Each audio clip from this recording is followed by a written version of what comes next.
அன்பார்ந்த சித்த மருத்துவ நேயர்களே, தினமர் சித்தாவில் இன்னைக்கு நம்ம பார்ப்பது மூட்டு வலி.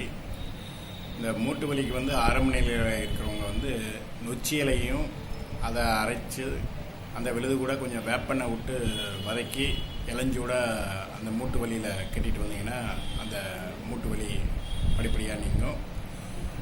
அப்படி நொச்சியிலே இல்லைன்னா வாதநாராயண இலையை அரைத்து வேப்பெண்ணெய் விட்டு வதக்கி கட்டலாம். அதுவும் கிடைக்கலன்னா வேலிப்பருத்தி, உத்தாமணின்னு சொல்கிற வேலிப்பருத்தி இலையை அரைத்து வேப்பெண்ணெய் விட்டு வதக்கி கட்டிட்டு வர படிப்படியாக குறையும். உள்ளுக்கு துளசி இலையை சாறு எடுத்து ஒரு தேக்கரண்டி, அப்புறம் பசுவின் நெய் அரை தேக்கரண்டி, 1/4 தேக்கரண்டி மிளகு பொடி, இந்த மூணையும் கலந்து 3 வேளையாக ஒரு வாரம் சாப்பிட்டு வந்தீங்கன்னா இந்த மூட்டு வலியோட வீக்கம் உள்ள இது சரியாகும்.